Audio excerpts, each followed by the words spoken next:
Esta semana, o cessar-fogo entre as Coreias completou 70 anos. Embora o acordo tenha colocado fim ao conflito, a guerra que dividiu a península ao meio jamais chegou ao fim. Afinal, os dois países nunca assinaram um acordo de paz. A trégua é ameaçada constantemente pelos testes nucleares da dinastia de ditadores que governa o norte desde a década de 40. No programa de hoje, depoimentos exclusivos de quem viveu o terror do campo de batalha. Falamos com um ex-prisioneiro da ditadura, soldados e oficiais apoiados pelos Estados Unidos e fomos entender os esforços para a reunificação do povo coreano. O Jovem Pan Internacional começa agora. Jovem Pan Internacional. Olá, muito boa noite. A paz entre as Coreias interessa ao mundo. O fim das hostilidades do ditador Kim Jong-un afastaria a ameaça de uma guerra nuclear envolvendo a China, os Estados Unidos e a Rússia. E mais do que isso, a sonhada reunificação da Península Coreana permitiria o encontro de famílias que não se veem há 70 anos. Mísseis intercontinentais capazes de atingir o alvo em qualquer lugar do mundo e drones militares nunca antes exibidos pela Coreia do Norte. Quem supervisiona o arsenal é o próprio Kim Jong-un, que exige ser chamado pela população de líder supremo. A visita às tropas foi acompanhada por Sergei Shoigu, ministro da Defesa russo, que está na capital Pyongyang para as comemorações pelos 70 anos do armistício assinado entre as Coreias. O que deveria ser um evento em nome da paz se tornou uma reunião sobre cooperação militar. Do outro lado da fronteira, o presidente sul-coreano Yoon Suk-yeol homenageou veteranos, inclusive militares dos Estados Unidos, que lutaram contra o avanço das tropas soviéticas que criaram uma zona de influência no norte depois da Segunda Guerra Mundial. Passados 70 anos da assinatura do cessar-fogo, a divisão do território mantém as características que acentuaram o conflito. A Rússia segue como grande aliada dos norte-coreanos, enquanto o Sul continua alinhado com Washington. As imagens de hoje são o reflexo do conflito que durou exatos 3 anos, entre 1950 e 1953. O choque entre os próprios coreanos foi o primeiro grande embate da chamada Guerra Fria, quando americanos e soviéticos buscavam ampliar suas áreas de atuação. Quanto mais relevante, mais poderoso seria o comunismo ou o capitalismo. No meio do jogo geopolítico, jovens convocados a defender o interesse dos líderes da época. O saldo: um dos confrontos mais sangrentos da segunda metade do século XX. Mais que soldados, quem estava na frente de batalha eram jovens que tiveram sonhos arrancados. As palavras são de Jun Tak-in, militar sul-coreano que enfrentou os compatriotas do norte em lutas sangrentas, como ele mesmo define. Guerra é algo abominável. Eu já aprendi vários soldados do norte, mas quando você pega eles, que já mataram meus colegas e meus amigos, são garotos, não são soldados, garotos. Apesar da morte que está espalhando no chão dos meus amigos, eu sentia uma certa angústia e compaixão, porque, claro, eles são mesma etnia, mesma raça, é quase família, mas é um garotinho que estava lutando, matando o outro. Essa razão de que realmente essa guerra foi muito marcante, porque eu lutei durante 3 anos só na fronteira da fronteira. Então eu não tive tempo de refletir muito, mas o que eu posso dizer que guerra é algo que não deve acontecer. Os traumas também foram deixados no outro lado da fronteira. Lim Kwang-taek era tenente do Exército da Libertação da Coreia do Norte. Ele chegou a ser prisioneiro de guerra, mas nada o impactou mais do que recolher os corpos dos companheiros. Vimos muitos colegas morrerem em campos de batalha. Eu choro até hoje quando lembro do rosto de cada um deles, lembro do nome deles. E a guerra, independente do lado que você esteja, deixa uma ferida enorme, né, no nosso coração, né? E só lembro das dores, né, até hoje. A Coreia estava sob o domínio dos japoneses desde 1910. Com a derrota do Império na Segunda Guerra Mundial, os soviéticos viram a oportunidade de expansão, invadindo a parte norte da península. O exército americano, que havia estabelecido bases no Pacífico e derrotado o Japão, desembarcou no sul do território coreano para evitar o avanço de Moscou. Estados Unidos e União Soviética repetiram na Ásia a divisão imposta na Alemanha após-guerra. Em 1948, as duas metades da península estabeleceram governos próprios e completamente diferentes um do outro, o que gerou anos de uma perigosa tensão política. Em junho de 1950, tropas do norte ultrapassaram a barreira com o sul. Os invasores tiveram apoio da União Soviética. Não demorou para a Casa Branca dar a resposta e anunciar apoio ao exército da outra metade da península. A ajuda foi fundamental. Não havia gente suficiente para conter a ameaça que vinha do país vizinho, como lembra Jun Ta-Kim, hoje imigrante no Brasil, mas que esteve durante 3 anos no front. Eu sou um dos poucos casos que lutei do começo até o fim da guerra, ou não concluiu a guerra, mas até a suspensão da guerra, porque não tinha homem suficiente para lutar. A intervenção dos Estados Unidos foi só o começo. Outros 15 países se uniram ao esforço contra os soviéticos. Cidades norte-coreanas inteiras foram arrasadas pelos bombardeios. Ali começou a destruição da parte mais próspera da península na ocasião. A guerra se tornou ainda mais intensa quando a China de Mao Tse-tung se uniu ao bloco socialista de soviéticos e norte-coreanos. Fui ferido 3 vezes, 3 lutas sangrentas. E por conta disso eu perdi minha audição. Explodiu a bomba atrás de mim, acabou com o meu tímpano, lado esquerdo. Lado direito sobrou um pouquinho. Muitos amigos meus morreram por conta dessa guerra sangrenta. Foi uma luta extremamente sangrenta. O que carrego com isso é que no meu corpo ainda tem muito fragmento das bombas que explodiram perto de mim, e no minha coxa direita ainda tem um restinho de balas da metralhadora que ficou. E claro, aqui no Brasil mais tarde fui operado para tirar, mas por muito tempo carreguei tanto a bala como fragmentos das bombas que explodiam junto comigo. Mais de 3 milhões de pessoas morreram nos 3 anos de conflito. 2 milhões deles eram civis. O número de desabrigados se calcula na casa de centenas de milhares. Muitos dos refugiados vieram para o Brasil pela característica de neutralidade do país. Embora as batalhas tenham entrado para as páginas da história, a memória de quem esteve nas trincheiras jamais se apagará. O tenente Lin também lembra que muitos militares eram da mesma família, mas foram obrigados a defender lados opostos.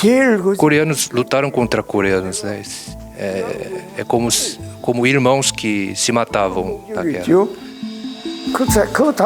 Numa guerra, simplesmente eu tenho que matar aquele soldado inimigo, senão eu morreria. Então a gente atirava para matar, para viver.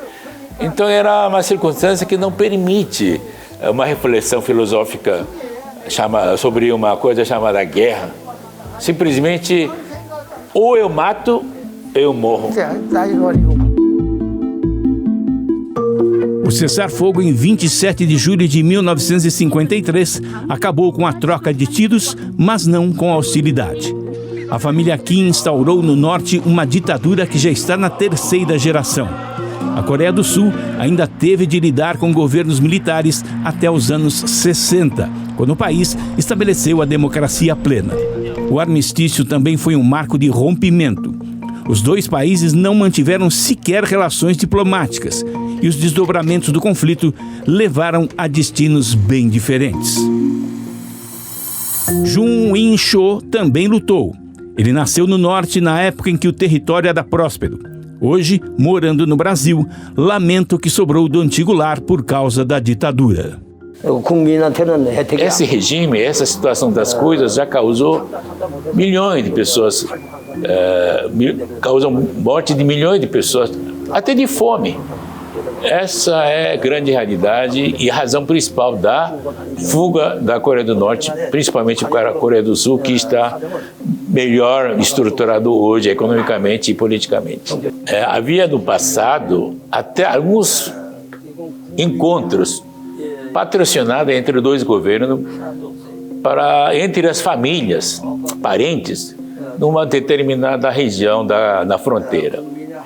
Só que como o sistema opressivo da Coreia do Norte é muito, muito eficiente, de tal forma que nenhum dos povos pode se manifestar ou ter contato agora, principalmente com a constatação de que o encontro entre o Norte e o Sul contaminava o povo da Coreia do Norte, porque ao ver seus parentes da Coreia do Sul, criava impacto, isso contaminava, digamos assim, ideologicamente, de tal forma que agora está proibido até isso.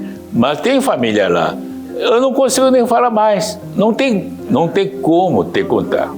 Essa é a realidade. É uma ditadura extremamente fechada. Enquanto a Coreia do Sul se tornou um dos tigres asiáticos e sinônimo de tecnologia, o Norte depende da ajuda humanitária para aplacar a fome de uma população confinada e uma economia que parece ter parado no tempo. Tirando a capital Pyongyang, as cidades parecem colônias agrícolas de subsistência. Investimento mesmo é no programa nuclear. Estima-se que o presidente Kim Jong-un dedique mais de 30% do PIB ao desenvolvimento de bombas atômicas e mísseis que cheguem até a América do Norte. Apesar do constante estado de tensão, Seul mantém um discurso que busca pela reintegração. Como explica o cônsul-geral da Coreia do Sul em São Paulo, In Sa-hwang. Se a Coreia do Norte estiver disposta a abrir mão do armamento nuclear, a Coreia do Sul está determinada a apoiar o desenvolvimento norte-coreano. Por meio disso, nós poderíamos chegar à paz permanente da península e também alcançaríamos a reunificação definitiva. Porém, a vontade da Coreia do Norte em desistir do programa bélico nuclear é muito importante para nós. Nós temos paciência para continuar as discussões com o governo norte-coreano. E o acordo trará muitos benefícios, não apenas para a Coreia do Sul, mas também para os países vizinhos. Ainda temos áreas industriais que necessitam de mão de obra. O governo sul-coreano está determinado a garantir toda a ajuda para que a economia da Coreia do Norte se desenvolva. E o esforço vai além das fronteiras da península. O Brasil faz parte de uma lista de 120 países para assessorar a unificação pacífica das duas Coreias. Quem comanda o grupo na sede de São Paulo é Yeo Yong Kim, ou Mestre Kim, como ele prefere ser chamado. O governo da Coreia tem essa PUAC, Conselho de Unificação Pacífica das Coreias, que é órgão constitucional, é presidido pela presidente da República da Coreia, para ver se a gente acha que nós seja um astro principal, que a gente possa ter opinião, para mobilizar, sensibilizar opiniões internacionais.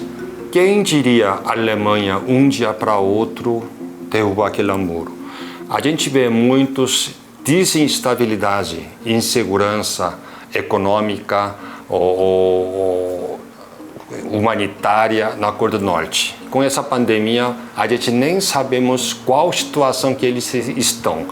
Então, esperança não morre, mas a gente acredita. Todo passado de 5.000 anos da história da Coreia, separação, unificação, sempre houve. Geralmente, separação é influência de fator externo a outros países que invadiram a Coreia. E a gente conseguia superar isso. Eu acredito, em breve, a acessibilidade de transação comercial ou política vai melhorar e começa a pacificação. E depois, por que não unificação, forma que ambos os povos querem. Em 2018, uma cena reacendeu as esperanças. Os presidentes das duas Coreias se cumprimentaram na fronteira. Um gesto simples mostrou a possibilidade de pelo menos um diálogo. Cada um pisou no território vizinho. Mesmo com a imagem tendo entrado para a história, a possibilidade de uma reaproximação ficou ali.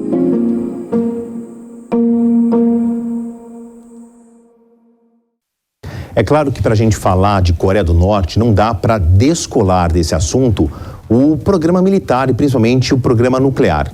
Para me ajudar a explicar isso, o professor Marcos Vinícius Freitas, que é professor convidado da Universidade de Relações Exteriores da China, é uma das poucas pessoas que eu conheço que já esteve na Coreia do Norte. Pode explicar para a gente, inclusive, a partir do solo da Coreia do Norte. Professor, muito obrigado pela participação. E eu queria convidar os nossos telespectadores a assistirem às imagens do tradicional desfile da Coreia do Norte, que aconteceu no que foi a madrugada para a gente entre quinta e sexta-feira dessa semana. A gente vê o Kim Jong-un, o ditador da Coreia do Norte, ao lado do ministro da Defesa da Rússia, numa visita especial, mas as imagens que mais chamam a atenção são essas, dos mísseis intercontinentais e principalmente de novos armamentos que são drones, aviões pilotados à distância, o que a gente não sabia que existia até então no arsenal da Coreia do Norte. Eu transformei aqui numa linguagem gráfica para a gente entender o que é esse programa de mísseis. Os japoneses, sul-coreanos, chineses observam a Coreia do Norte e já identificaram essa capacidade de entrega de explosivos, de bombas, a partir de mísseis. Eu chamo a atenção para esse Um-Ha número 3, que voa até 12 mil quilômetros. O que isso significa a partir de um ponto de lançamento que é a Coreia do Norte? Então, esse que é mais comum, Rodong, ele voa a uma autonomia de 1.300 quilômetros, atinge o país vizinho, a Coreia do Sul e o Japão, mas tá aqui, 12 mil quilômetros significa uma extensão além da Austrália. Os Estados Unidos estão aqui, 12 mil quilômetros significa que é um míssil que chega na costa leste dos Estados Unidos. Eu estou falando de Washington, Nova York, Chicago, Boston, Orlando, Flórida, cidades muito populosas. E também a identificação dos pontos de lançamento desses mísseis que estão mais para a costa, mais perto do Japão. Professor, eu fiz essa enorme introdução, agora eu passo a palavra para o senhor, para que a gente possa entender o que significa para um país que a gente imagina ser pobre, ser uma colônia agrícola tirando a capital, se importar tanto com um arsenal desse tamanho. Veja, Favalli, ao longo da história, a Coreia do Norte enfrentou ali, na Guerra da Coreia, uma situação muito difícil, não é? O país foi atingido ali por uma quantidade enorme de mísseis nesse processo de manter ali o seu relacionamento com a União Soviética, a questão da sua autodeterminação. Eu sempre me lembro que em Pyongyang eles dizem que tinha uma população de 400 mil pessoas e foram lançados 460 mil mísseis, como você mostrou muito bem na reportagem. Então, o que você nota é que quando a família Kim consegue fazer com que, na percepção norte-coreana, eles vencessem a guerra contra um grande inimigo como os Estados Unidos, uma potência nuclearmente armada, com alto desempenho militar, isso faz com que eles sejam considerados, a partir disso, uma família quase que responsável pela manutenção e pela própria sobrevivência do país. E é por essa razão que se gera este culto à personalidade, o líder supremo, esse tipo de situação. Só que o que nós observamos nisso aqui, neste quadro, é que nos últimos anos, uma coisa que nós observamos é que em determinados países que tiveram regimes ditatoriais ou regimes mais autoritários, no Ocidente a gente flerta com a ideia de troca de regime. E troca de regime para nós significa você tirar a pessoa que está no governo, que está no comando naquele momento, e colocar alguém naquele lugar. Isso a gente viu, por exemplo, no Egito, com Hosni Mubarak, a gente viu ali na Líbia, com o Muammar Gaddafi, a gente viu no Iraque com Saddam Hussein, e vimos também o dia seguinte de tudo isso. E nós observamos que países que começam a flertar com a questão nuclear, como o Irã, por exemplo, conseguem manter aí uma estabilidade maior dentro do governo e dentro da posição que retém. Então, um dos elementos fundamentais aqui é que a família Kim se protege aquele estamento político justamente com o fato de que ninguém vai querer entrar em guerra com uma potência nuclearmente armada. O que o professor Marcos está falando é o seguinte: aqui eu mostrei a capacidade de entrega de bombas por meio de mísseis balísticos, um que é intercontinental. Mas vamos entender quais são as ambições nucleares de Kim Jong-un. É meio nebuloso, isso a gente tem informações por meio de observadores internacionais, principalmente os países mais ameaçados, nessa ordem: Coreia do Sul, Japão e Estados Unidos. Mas o que se tem de registro é que em fevereiro de 2013 houve então um teste nuclear subterrâneo, houve outros testes de lançamento de mísseis. Em outubro de 2013, a gente está falando de um arco de tempo de 10 anos, o religamento de um reator nuclear, e aqui começa a ficar mais preocupante, né? Em 2015, maio de 2015, o lançamento de um míssil a partir de um submarino. Isso aqui é muito estratégico, né, professor? Você tem um míssil no submarino, o submarino é um equipamento que se esconde, né? Ele navega sorrateiramente debaixo do oceano. E em janeiro de 2016, um teste com uma bomba de hidrogênio, que é calculada em megatons, que tem uma capacidade de explosão 100 vezes maior do que as capacidades das bombas de quiloton, por exemplo, de Hiroshima e Nagasaki. E aqui, ó, em março de 2016, a própria Coreia do Norte reivindica a miniaturização, é até difícil de falar essa palavra, das ogivas termonucleares para os seus mísseis. Professor, o que a gente tem aqui, a partir de informações dos sul-coreanos, japoneses e dos americanos, é que esse programa está estabelecido e bem avançado, né? Sim, ele vem numa evolução, não é? Ele faz o teste primeiro e também, e aqui é importante ressaltar, Favale, que quando ele faz o teste, ele está mandando claramente uma mensagem para todo mundo na região.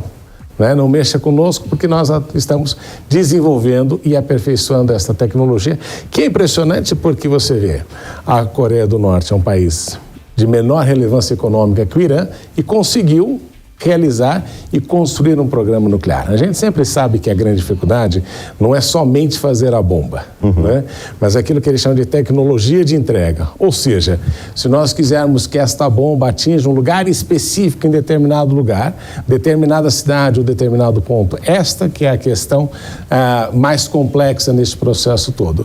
Mas a evolução do raio de alcance é importante porque mesmo que ele não desenvolva ainda esta tecnologia de entrega com perfeição, ele já consegue lançar o míssil e fazer com que e criar um enorme estrago se isso vier a acontecer. Então, nós vemos que o regime consegue se preservar e vem numa linha evolutiva, evidenciando claramente de que eles estão controlando o processo e se aperfeiçoando. Professor, eu queria chamar a atenção para essa palavra aqui, a miniaturização. Ou seja, quando você constrói uma bomba atômica, primeiro se faz um modelo maior, ela funciona, e aí vem o segundo e mais difícil passo: tornar aquele grande equipamento pequeno o suficiente para caber nessas chamadas cabeças de mísseis.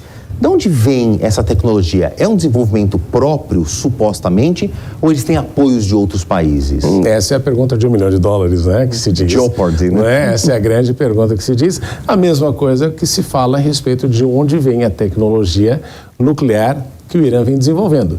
Então, muitos vão dizer que, em razão de uma proximidade com China e Rússia, eles podem ter sido os elementos facilitadores neste processo todo. Então, esta é uma questão relevante. Quando a gente fala da militarização, é só a gente recordar que na Segunda Guerra Mundial, as bombas atômicas foram lançadas a partir de aviões sobrevoando a Hiroshima e Nagasaki. Hoje em dia, com a tecnologia que você tem, isso é difícil de acontecer de um avião conseguir sobrevoar sem ser identificado. Então, você precisa transformar o míssil, dar-lhe o alcance necessário por GPS, para ele conseguir navegar e chegar no ponto desejado. Então, este é todo o processo que você faz nessa evolução, justamente para não ter que repetir aquela situação do Enola Gay, que você coloca no avião, solta a bomba e aí prossegue. Professor Marcos Vinícius Freitas, ele é um habitué aqui da nossa programação da Jovem Pan, por causa desses enormes conhecimentos muito profundos. Muito obrigado, professor. Até uma próxima oportunidade. Eu vou pedir para o senhor ficar aqui, porque agora eu vou mudar um pouco de assunto para falar de clima. O mês de julho foi marcado por uma onda de calor extremo em várias partes do hemisfério norte. Um novo estudo explica o papel das mudanças climáticas nesse cenário. As temperaturas ultrapassaram os 50 graus Celsius nos Estados Unidos e na China. Países como Itália e Grécia sofrem com grandes incêndios florestais. As ondas de calor estão entre os desastres naturais mais letais, matando milhares de pessoas por ano. Só na Europa, foram mais de 60 mil mortes no verão de 2022. O problema é que antes esses eventos eram raros e agora não são mais. Segundo o novo estudo, a crise climática seria praticamente impossível sem o aquecimento global impulsionado pela queima de combustíveis fósseis. Os resultados deixam clara a urgência de reduzir as emissões de gases de efeito estufa. As mudanças climáticas, além de causarem mortes em todo o mundo, também estão destruindo meios de subsistência, como as plantações de milho e soja nos Estados Unidos e do algodão chinês. Um dos autores da pesquisa afirmou que as evidências são inequívocas. Nos Estados Unidos, são 2 graus Celsius a mais em comparação com o ano passado. Se não houvesse mudança climática, portanto, as ondas de calor seriam 2 graus Celsius mais frias. Mas por causa das mudanças climáticas, isso tornou o evento 2 graus Celsius mais quente, mais intenso. E no sul da Europa, vimos que as mudanças climáticas tornaram o evento 2 graus Celsius e meio mais quente. E na China, tornaram 1 grau Celsius mais quente. Na primeira semana de julho, foram registradas as temperaturas globais mais altas da história. O clima também aumentou a demanda por energia, provocou escassez de água e aumentou o número de internações em hospitais. John Noel, ativista climático do Greenpeace, explicou os impactos econômicos causados pelo aquecimento global. Os impactos do calor extremo na agricultura são perturbadores, para dizer o mínimo. Quero dizer, o calor extremo teve um papel importante na mortalidade das colheitas, certo? Quero dizer, temperaturas mais altas estão tendo efeitos adversos nas plantações. Estamos saindo do limiar climático onde a agricultura cresceu para prosperar e suportar a civilização.